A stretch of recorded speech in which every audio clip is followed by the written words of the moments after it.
Me fala um pouquinho mais, assim, vocês foram disruptivos, né? E trazer epilação a LED. Puta, esse foi foda.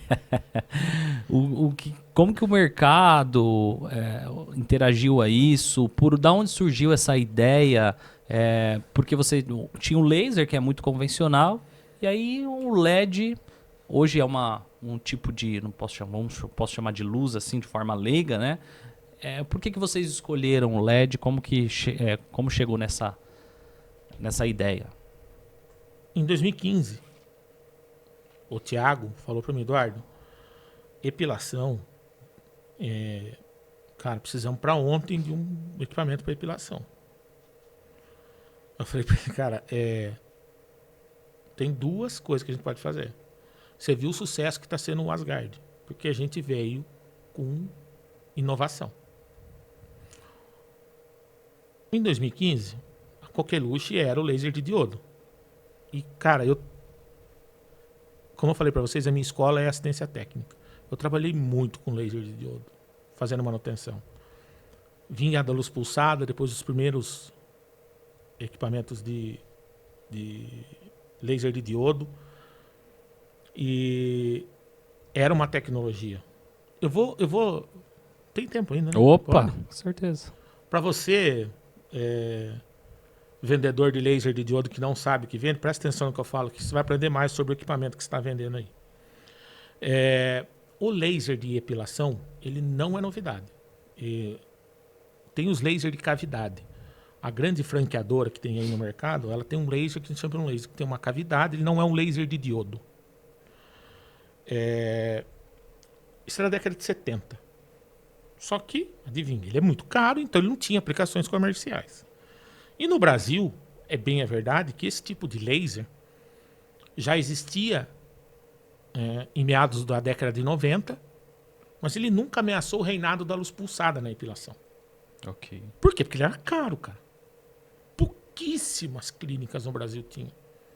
O que hoje era o pico segundo era o laser de Rubi, Alexandrite.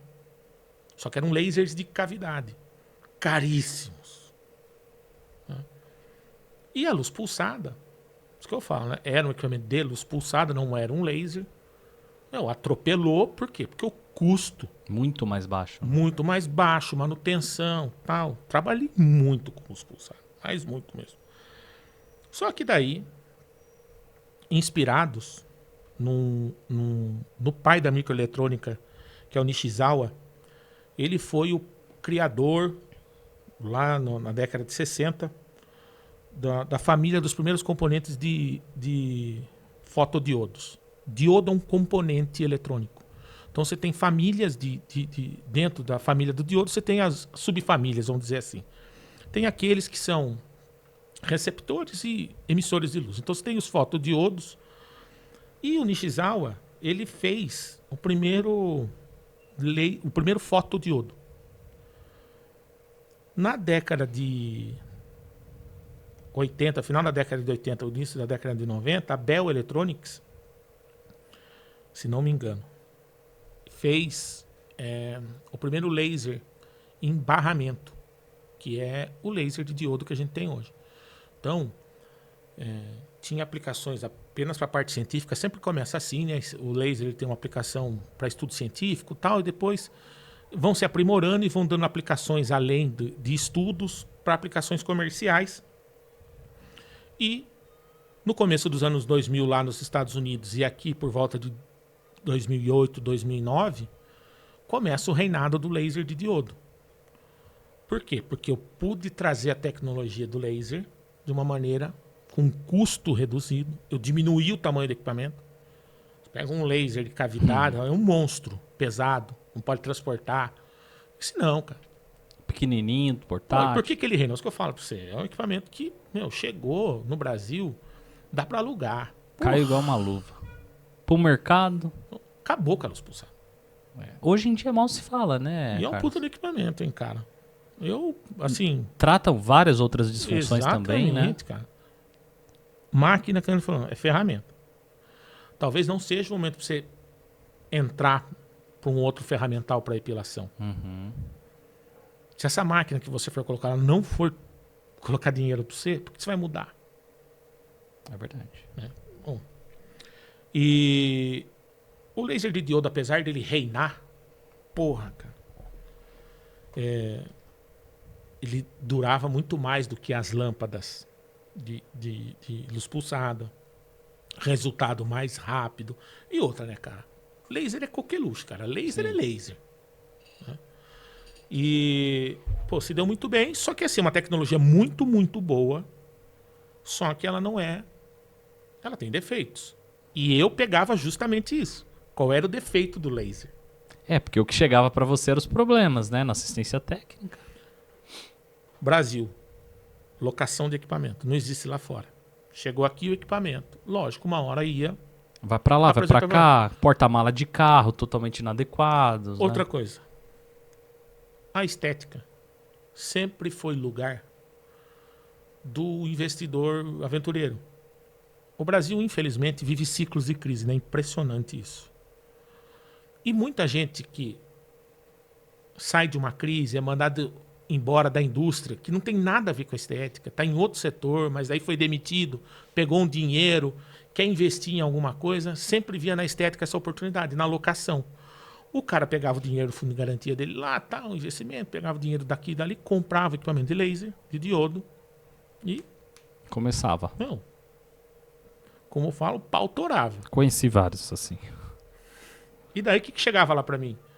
O cara desesperado. Eduardo, a máquina parou. Putz. Aí eu já falava, é o código tal que apareceu na tela? É. Falei, tem que trocar o diodo. Então troque pra mim porque a cliente tá esperando lá. Falei, não, não é assim não. Esse diodo custa 80 mil reais, 90 mil reais. E precisa encomendar. Como? Como que pode custar isso? Eu não tenho esse dinheiro, ficou maluco. Nossa. Falei, mas não apresentaram para você que esse diodo ele tem um tempo de vida útil, que o senhor tem que fazer um negócio chamado custo por disparo? Você tem que pegar quanto é que custa cada disparo seu. O empresário brasileiro não faz conta, cara. Não faz conta. Ele não guardou dinheiro, mas ele trocou de carro, a filha foi para Disney durante os 2, 3 anos que ele estava com laser, parou. E agora ele não tem dinheiro para trocar. Isso alimentou no Brasil muito o mercado de peça paralela. Então você pegava um monte de Frankenstein no mercado. Pegava uma máquina, fonte de um, ou o emissor de outro. Cara, é uma característica do mercado brasileiro. Sim. E a outra dor, essa é a dor do dono. E a outra dor é a dor de quem está alugando. Porque a gente sabe que a pessoa que aluga a máquina, ela fez a agenda dela, que começa de manhã, às vezes vai até de noitão. Cara, e a máquina não pode parar, cara. Não, se parar, ela deixa de faturar. Deixa de faturar, cara. Você entendeu? E daí o desespero. E daí o que acontecia muito? E aí vem aquele problema de adaptação. Existe até um termo para isso, chama darwinismo tecnológico. Você tem um novo ambiente e a tecnologia precisa se adaptar a esse novo ambiente. É uma tecnologia que ela veio de fora. Chegou aqui, uso continuado sem parar. Gradiente térmico nosso, temperatura completamente diferente. A máquina sai daqui, não tem ar-condicionado. É um paciente em cima do outro. A agenda, às vezes, é do dia de grandes áreas. Então, o que acontecia muito com as máquinas? Ela perdia o poder de arrefecimento. Algumas delas não paravam, porque tinha muita gente que tirava o sensor de temperatura. Que perigo, hein? Do spot. Para a máquina não parar. Ou tirava o sensor de água, de temperatura da água. Ou fazia manobra no software. Tinha um monte de coisa. Para não ter essa parada recorrente por causa de temperatura. Porque quando parava, pense você fazendo uma costa. Ali é uma fototermólise volumétrica que a gente fala. Se a máquina parou aqui, eu não posso continuar da onde ela parou. Porque eu estou fazendo o calor, se fala, né? O que faz depilação é calor, não é luz, é o calor. Eu tenho que voltar tudo para trás. Cara, se a máquina ficar parando ao longo de um dia, Não o dá. primeiro cliente que atrasa, a agenda toda foi pro saco, verdade. cara. E isso parava. Essa era a dor de quem estava colocando e a dor de quem recebia essa terapia era quando o spot esquentava muito e a pessoa descolava o spot da pele do paciente. E aí é onde vem a intercorrência.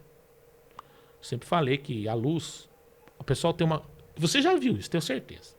O pessoal que explica laser, mostra o laser saindo assim do spot, com um monte de raio laser. Assim. Uhum. Não é Star Wars, gente. Não é assim que funciona. Tá? A luz ela só pode se propagar através de um feixe luminoso. Tá? Esse feixe ali do diodo, né, ele sai com uma certa divergência angular. Então, as pessoas projetam o equipamento para que o spot funcione sempre colado à pele. Porque você quer, dentro desse feixe de luz, né, essa abertura seja a mínima possível para você concentrar A o luz foco de luz. Porque quando você abre, você superficializa a ação da luz. perde efeito. E pode levar à intercorrência de uma região mais superficial da pele. É onde tinha intercorrência. Então, tinha problema. É uma baita tecnologia. Serviu, mas ela não era imune a problemas. Essa deficiência que a gente chama termodinâmica precisava ser corrigida. E como que ela podia ser corrigida? Trocando a fonte de luz. E aí vem a primeira confusão, né? Diodo laser e diodo LED. São, apesar do nome parecido, são componentes eletrônicos distintos. A maneira como eles geram a luz é completamente diferente. Um é radiação estimulada. O outro é... Meu Deus. Eletroluminescência. O LED, já em 2015, já estava iluminando o carro, já estava iluminando... Vamos falar a verdade. Aí Casa. Cara, o professor Nick Holoniak, que eu tive o prazer de conhecer, esse cara, desde que ele inventou o LED em 1962, ele falou que quando ele sobrevoou a cidade de Nova York e ele viu a cidade de Nova York acesa, ele imaginou com ele, cara, um dia isso aqui, tudo vai ser iluminado a LED. Por quê? Porque é uma maneira mais eficiente de gerar luz, cara. E quando a gente colocou o Holoniak no mercado e começou a... Cara, justamente, tá? A gente já previa isso. Começou a tomar porrada. Porque, cara, não dá tempo de você colocar o equipamento, e a gente precisava colocar o equipamento no portfólio, e ter algum estudo, alguma comprovação publicada. Por mais que não fosse numa revista tal, mas que tivesse alguma comprovação que aquilo funcionava. Um respaldo científico, né? Cara, e daí a gente pegou a especificação do equipamento, começou a demonstrar. Então, cara, o LED, desde 1995, quando a Philips apresenta a tecnologia do ATP LED, que são, tecnicamente é o que é o LED do Holoniak, são LEDs de alta potência, a Philips lançou a tecnologia Luxon em 95 e iluminou a Torre Eiffel com LED, cara. A partir daí, o LED ganhou N aplicações. Hoje, basicamente. Ele está aqui, ele está na estação espacial, cara. Sim. Não é à toa. E eu também sempre disse que o Holoniak ia inaugurar a fotoepilação a LED, porque inevitavelmente o LED vai substituir o laser de diodo na epilação. Porque ele é mais eficiente. Se produzido em larga escala, ele vai ser mais barato. Ele é mais simples o funcionamento dele. Termodinamicamente, assim, esse sistema, para gerar a mesma quantidade de luz de um laser, ele aquece menos o componente. Por isso que a gente fala luz fria, o que está errado também, tá, gente? Mas é uma denominação comercial quando fala que o LED é luz fria. LED não carrega luz não carrega temperatura, gente. Então, luz é energia eletromagnética. Você não usa um termômetro para medir o comprimento da sua mesa. Então, temperatura é usado para medir energia térmica. Então, não existe luz fria ou luz quente, né? Então, quando a gente troca esse componente e coloca um emissor de luz de LED, e exatamente como num laser de diodo eu tenho, se fizer um corte lateral, eu tenho um emissor de luz, eu tenho um colimador que vai colimar essa luz, porque no laser de diodo, adivinhe, também tem um colimador externo. Todo pseudo especialista em laser sai falando que o laser de diodo tem a luz colimada já na origem. Não tem, não. Eu preciso dar colimação a esse feixe de luz emitido pelo diodo laser com um colimador externo, exatamente como o Holoniac funciona, só que a fonte de luz é a LED. Entendi. Então eu consegui me aproveitar da mesma energia final, que o que é entregue para o paciente é temperatura. Não é de fato a luz ali, né? Guerra dos watts. Meu laser tem 2.000 watts. Teve um pseudo-especialista que também até indicava para os alunos deles, se for comprar laser, tem que ser acima de não sei quantos watts. Cara, não é assim que funciona, cara.